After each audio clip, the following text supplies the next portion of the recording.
বিসমিল্লাহির রহমানির রহিম। সূরা মুজাম্মেল 20 আয়াত 2 রুকু মক্কি সূরা।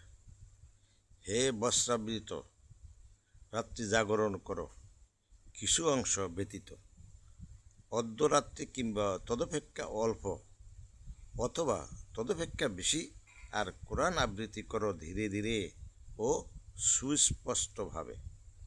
আমি তোমার প্রতি অবতীর্ণ করিতেছি শুরু তার বাণী, গুরু তার বাণী। এরপরে আল্লাহ বলেন,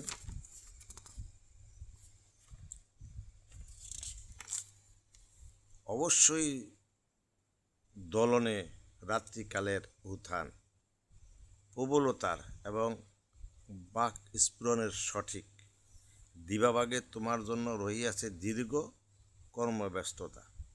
সুতরাং তুমি তোমার প্রতিপালকের নাম স্মরণ করো এবং একনিষ্ঠভাবে তাহাতে মগ্ন হও। তিনি পূর্ব ও পশ্চিমের অধিকর্তা, তিনি ব্যতীত কোনো ইলাহ নাই। অতএব তাহাকেই গ্রহণ করো কর্মধারক রূপে। লোকে যাহা বলে তাহাতে তুমি ধৈর্য ধারণ করো এবং সৌজন্য সহকারে উহাদেরকে পরিহার করিয়া চলো। ছাড়িয়া দাও আমাকে এবং বিলাস সামগ্রীর অধিকারী সত্য অস্বীকারীদেরকে আরও কিছু কালের জন্য উহাদেরকে অবকাশ দাও। আমার নিকট আছে শৃঙ্খল প্রজ্বলিত অগ্নি, আর আছে এমন খাদ্য যাহা গলায় আটকাইয়া যায় এবং মর্মন্তুদ শাস্তি পায়।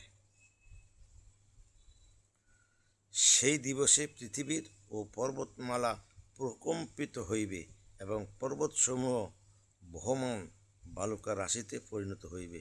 আমি তোমাদের নিকট পাঠাইয়াছি এক রাসূল, তোমাদের জন্য সাক্ষীস্বরূপ, যেমন রাসূল পাঠাইয়াছিলাম ফিরআউনেরও নিকট তাই। কিন্তু ফিরআউন সেই রাসূলকে অমান্য করিয়াছিল, ফলে আমি তাহাকে কঠিন শাস্তি দিয়াছিলাম। অতএব যদি তোমরা কুফরি করো, তবে কি করিয়া আত্মরক্ষা করিবে? সেই দিন, যেই দিন দিনটি কিশোরকে পরিণত করিবে, সেই দিন কিশোরকে পরিণত করিবে বৃদ্ধে, যেই দিন আকাশ হইবে বিদীর্ণ, তাহার প্রতিশ্রুতি অবশ্যই বাস্তবায়িত হইবে। নিশ্চয় ইহা এক উপদেশ। অতএব যে চায় তার প্রতিপালকের